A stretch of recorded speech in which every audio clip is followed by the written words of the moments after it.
Welcome to RB UK education. दोस्तों, कल हमने अपनी वीडियो में बात करी थी आद्य ऐतिहासिक काल के बारे में।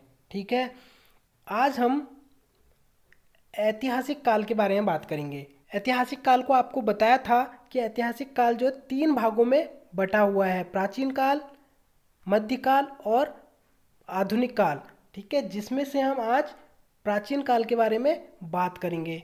दोस्तों, उत्तराखंड पर जिन शासकों ने शासन किया उनके क्रम को हम एक ट्रिक के द्वारा याद करने की कोशिश करेंगे। ठीक है, उसके बाद हम उनके बारे में पढ़ेंगे। तो देखो, ट्रिक से याद करने के लिए आपको एक लाइन याद करनी होगी, कस कुक नाम हर्ष का।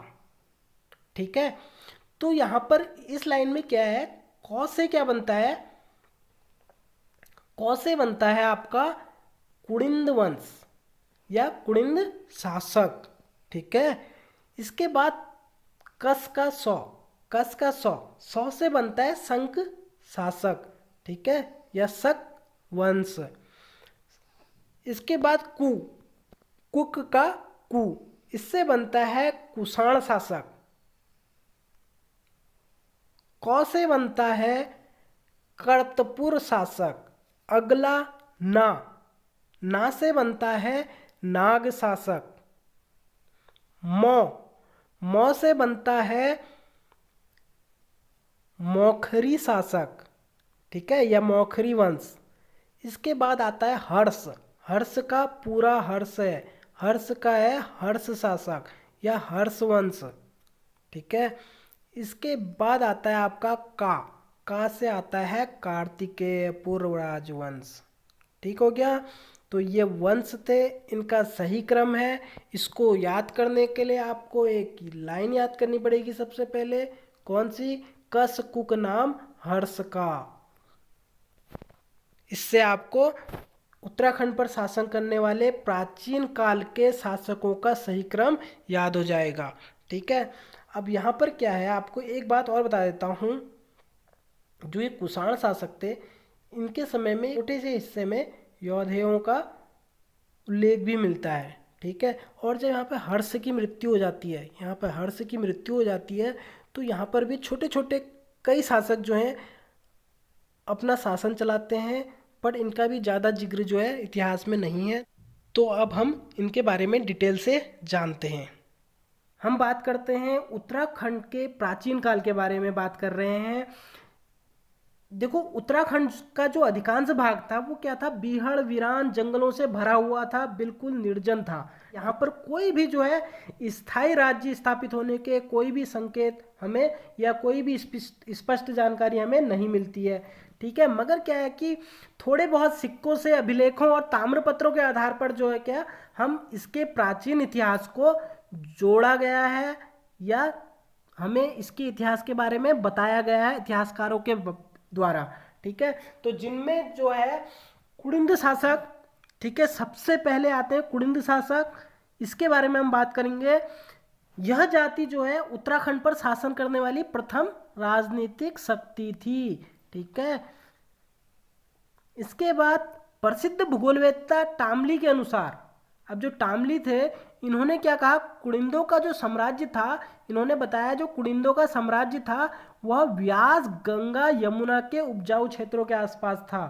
ठीक है, इसके बाद कुड़िंदों का शासन उत्तराखंड के पहाड़ी क्षेत्रों में लगभग तीसरी चौथी ईस्वी तक रहा।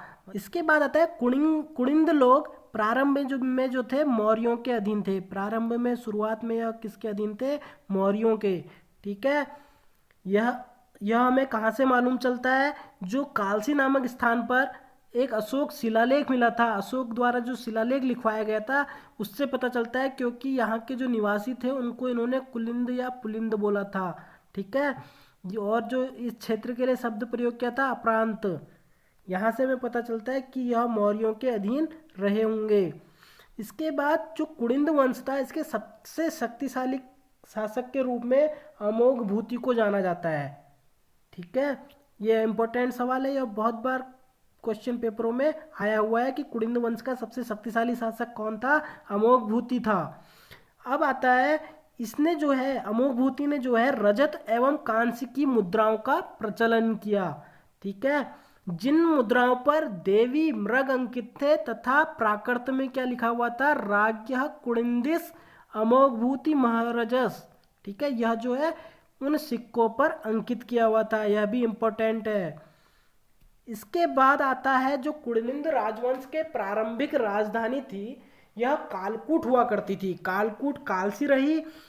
ठीक है, और जो ये मुद्राएं प्राप्त हुई हैं कुड़िंद राजवंश की, जो मुद्राएं प्राप्त हुई हैं, यह 3 प्रकार की, मुख्य रूप से 3 प्रकार की मुद्राएं प्राप्त हुई हैं, जिनमें जो है पहली आती है आपकी अमोघभूति मुद्राएं। जो अमोघभूति मुद्राएं थी वो ताम्र एवं रजत मुद्राएं थी। यह जो हमें मिली हैं, ये कहाँ से कहाँ तक मिली है, पश्चिम में व्यास से लेकर अलकनंदा तक तथा दक्षिण में सुनेत से लेकर बेहद तक प्राप्त हुई हैं। ठीक है, और दूसरा आता है अल्मोड़ा प्रकार की मुद्राएं। अल्मोड़ा प्रकार की मुद्राएं जो हमें मिली हैं वो कहाँ से मिली हैं, उत्तराखंड के हिमालयी क्षेत्रों से प्राप्त हुई हैं। इसके बाद आता है छत्रेश्वर प्रकार की मुद्राएं। इनका जो निर्माण था राजा छत्रेश्वर ने करवाया था। यह भी कुड़िंद राजवंश का ही एक शासक था। तो इसने जो सिक्के बनवाए थे, मुद्रा बनाई थी, इन पर क्या लिखा था, ब्राह्मी लिपि में भगवत छत्रेश्वर लिखवाया था। ठीक है, तो ये 3 प्रकार की मुद्राएं मिली थी, अमोघभूति मुद्राएं, अल्मोड़ा प्रकार की मुद्राएं और छत्रेश्वर प्रकार की मुद्राएं। ठीक है, ये तीनों इंपॉर्टेंट सवाल हैं। इसके बाद क्या होता है, प्रथम सदी ईसा पूर्व जो होता है अमोघभूति की मृत्यु हो जाती है। तो उसके बाद क्या होता है, यहाँ पर इन क्षेत्रों में क्या है, शकों का, देखो कुड़िंद जो है इस क्षेत्र में कुछ हिस्से में तो अभी भी राज कर रहे हैं, मगर मैदानी इलाकों में क्या है, मैदानी इलाकों में शकों का अधिकार हो जाता है। ये लोग अधिकार कर लेते हैं शक। तो आगे हम पढ़ेंगे शक शासकों के बारे में। आगे शक शासक। तो शक जो थे मूलतः मध्य एशिया के थे, मध्य एशिया के रहने वाले थे, वो यहाँ पर आए। इसके बाद कुमाऊं क्षेत्र में जो शंख संवत का प्रचलन है तथा सूर्य मूर्तियां एवं मंदिरों की उपस्थिति जो है शकों के अधिकार की पुष्टि करती है कि यहाँ पर शकों का अधिकार रहा होगा। यह हमें कौन बताता है, शक संवत बताता है। और जो सूर्य मंदिर मिले हैं, जो कहाँ मिला, देखो अल्मोड़ा कोसी के पास कटारमल का सूर्य मंदिर। ठीक है, ये कटारमल का सूर्य मंदिर जो है इनके शासन की पुष्टि करता है। अब बात आती है शकों के शासन के बाद। ठीक है, ये तो शक थे। अब इनके शासन के बाद क्या है, जो तराई हिस्सा था उन पर क्या है, कुषाणों ने अधिकार कर लिया। तो इसके बाद आ जाते हैं कुषाण शासक। ठीक हो गया। तो कुषाण शासन में कुछ अवशेष मिलते हैं। कुषाण शासक के अवशेष, कुषाण शासन के अवशेष कहाँ से मिलते हैं हमें, वीरभद्र ऋषिकेश, मोरध्वज कोटद्वार और गोविषाण काशीपुर से प्राप्त होते हैं। और ये बहुत इम्पोर्टेंट है, क्योंकि देखो यह कई बार सवाल आ गया है क्वेश्चन पेपरों में कि वीरभद्र नाम से किस क्षेत्र को जाना जाता था प्राचीन काल में, ऋषिकेश को। और मोरध्वज के नाम से किस क्षेत्र को जाना जाता था, कोटद्वार को। और सबसे ज़्यादा बार पूछा गया है गोविषाण। गोविषाण किस क्षेत्र को कहते थे प्राचीन काल में, काशीपुर को। ठीक है, ये तीनों सवाल इंपॉर्टेंट है, ध्यान रखना है इसको। इनसे जो है छोटे छोटे नोट्स आप खुद अपने से बनाना। ठीक है, इसके बाद आता है कुड़िंदों के समकालीन योद्धेय शासकों की मुद्राएं भी मिलती हैं।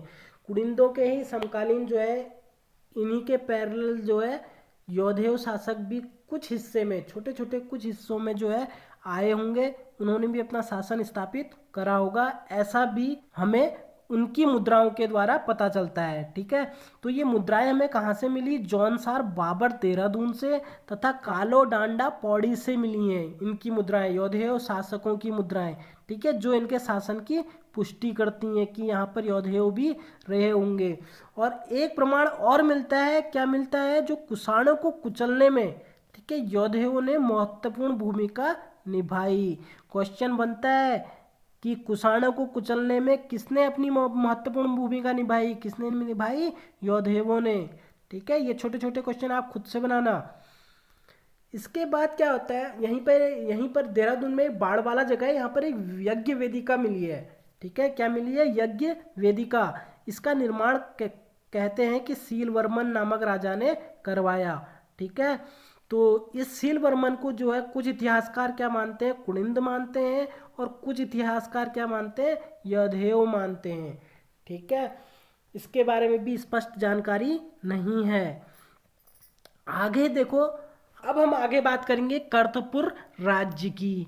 ठीक है, कर्तपुर राज्य, जो कर्तपुर राज्य था, इस क्षेत्र में क्या उत्तराखंड, हिमाचल प्रदेश, रोहिलखंड का उत्तरी भाग सम्मिलित था। ठीक, इसके बाद इतिहासकारों का मानना है कि कर्तपुर राज्य के भी संस्थापक कौन थे? कुड़िंद लोग ही थे। जो कुड़िंद लोग अभी भी जो है हिमालय के कुछ छोटे छोटे हिस्सों में, पहाड़ों में, कुमाऊं क्षेत्रों में छोटे छोटे हिस्सों में राज कर रहे थे, उन्होंने ही क्या हुआ, इस कर्तपुर राज्य का जो है निर्माण किया, ऐसा इतिहासकार मानते हैं। ठीक है, तो ये कुड़िंद लोग अभी भी समाप्त नहीं हुए पूरी तरीके से। इसके बाद समुद्रगुप्त के प्रयाग प्रशस्ति में कर्तपुर राज्य को गुप्त साम्राज्य की उत्तरी सीमा पर स्थित एक अधीन राज्य बताया गया है। प्रयाग प्रशस्ति है समुद्रगुप्त की। ठीक है, जो किसने लिखी थी? हरिशरण ने। प्रयाग प्रशस्ति किसने लिखी? हरिशरण ने, जो समुद्रगुप्त का दरबारी कवि था। ठीक है, तो उसमें लिखा गया है कि जो कर्तपुर राज्य है, यह गुप्त साम्राज्य की उत्तरी सीमा का पर स्थित एक अधीन राज्य है, जो गुप्तों के अधीन रहकर कार्य कर रहा था, शासन कर रहा था। इसके बाद गुप्त साम्राज्य का विघटन हो गया। जो गुप्त साम्राज्य भारत के क्षेत्र पर, अधिकांश क्षेत्र पर अपना अधिकार कर रहा था, उसका क्या होता है? विघटन हो जाता है। गुप्त साम्राज्य का विघटन हो जाता है। तो यहाँ पर भी क्या होता है? उत्तराखंड में 5वीं सदी के लगभग नागों ने कर्तपुर राज्य के कुड़िंदों का शासन पूर्ण रूप से खत्म कर दिया। ठीक है, खत्म करके अपना शासन स्थापित कर दिया। जो कुड़िंद बचे थे थोड़े बहुत, उनको क्या है, पूरा समाप्त कर दिया पूर्ण रूप से, और फिर अपना शासन स्टार्ट किया। तो अब बात करते हैं नागों के बाद। ठीक है, नागों के बाद क्या है? 6वीं सदी में कन्नौज के मौखरी राजवंश ने नागों की सत्ता समाप्त कर दी। ठीक है, अब नागों की सत्ता समाप्त कर दी किसने? कन्नौज के मौखरी राजवंश ने। और फिर क्या किया? उत्तराखंड पर अपना अधिकार कर लिया। इसके बाद क्या है? मौखरी राजवंश का जो अंतिम शासक था ग्रहवर्मा, इसकी हत्या हो जाती है। ठीक है, इसकी क्या हो जाती है? हत्या हो जाती है। हत्या हो जाने के बाद जो उसका बहनोई था थानेश्वर नरेश हर्षवर्धन, इसके अधीन जो है उत्तराखंड का शासन, जो उत्तराखंड के हिस्से जो थे इसके अधीन हो जाते हैं, हर्षवर्धन के, जो भारत के बड़े भूभाग पर अपना राज्य चला रहा था। ठीक है, तो इसके बाद जो है हर्षवर्धन ने पर्वतीय राजकुमारी से विवाह किया था, ऐसा भी हमें उल्लेख मिलता है। अब आता है बाणभट्ट के हर्षचरित में हर्षवर्धन के शासनकाल में उत्तराखंड भ्रमण पर ह्वेनसांग हिमालय की यात्रा पर आया था। ह्वेनसांग कौन था? एक चीनी यात्री था, जो क्या है, हर्षवर्धन के समय में उत्तराखंड के भ्रमण पर आया था। ठीक हो गया। तो जब ये उत्तराखंड के भ्रमण पर आया, हिमालय के एक राज्य में गया। किस राज्य में गया था? वो ब्रह्मपुर में गया था। ब्रह्मपुर में गया था, तो उसने ब्रह्मपुर को क्या बोला? उसने ब्रह्मपुर को बोला है पोलीहिमोपुलो। ठीक है, यह इंपॉर्टेंट है, यह सवाल काफी बार क्वेश्चन पेपर में पूछा गया है। इसके बाद जो अंग्रेज इतिहासकार कनिंघम, वो जो हैं गढ़वाल और कुमाऊं के संपूर्ण भाग को जो है ब्रह्मपुर मानते हैं। इसके बाद क्या आता है? ह्वेनसांग ने हरिद्वार को मोयूलो ठीक है कहा। ठीक है, जिसका तात्पर्य क्या है? मयूरपुर, और जिसकी माप क्या बताई? 20 ली। 20 ली क्या है? एक चीनी माप। ठीक हो गया। तो ह्वेनसांग ने हरिद्वार को मोयूलो कहा। ठीक है, जो मयूरपुर है, और जिसकी माप क्या है? 20 ली बताई उसने। इसके बाद क्या होता है? हर्ष की मृत्यु हो जाती है। हर्ष की जब मृत्यु हो जाती है, तो उत्तराखंड के भूभाग पर बहुराजकता का युग शुरू हो जाता है। हर्षवर्धन की मृत्यु के बाद जो है उत्तराखंड जो है कई छोटे छोटे राज्यों में बढ़ जाता है, जिनमें ब्रह्मपुर, शत्रुघ्न, गोविषाण मुख्य थे। अब जो यहाँ पर सामंत हुआ करते थे, देखो हर्ष की तो मृत्यु हो गई, जो देश का राजा था उस समय उसकी तो क्या होती है, मृत्यु हो जाती है। तो क्या होता है कि जो यहाँ के छोटे छोटे सामंत लोग थे वो लोग अपने आप को स्वतंत्र घोषित कर देते हैं। वो लोग यहाँ पर छोटे छोटे राज्य बनाकर उन पर अपना अधिकार चलाने लगते हैं। ठीक है, तो जिससे कि यहाँ पर क्या होता है, पौरवों, चौहानों और तोमरों का भी शासन का उल्लेख मिलता है। तो इसके बारे में ज़्यादा तो जानकारी नहीं मिलती है। चलो दोस्तों, यह वीडियो जो है अभी काफ़ी लंबी हो जा रही है। मैं इसी प्राचीन काल का जो है दूसरा पार्ट लेकर आऊँगा अपनी अगली वीडियो में।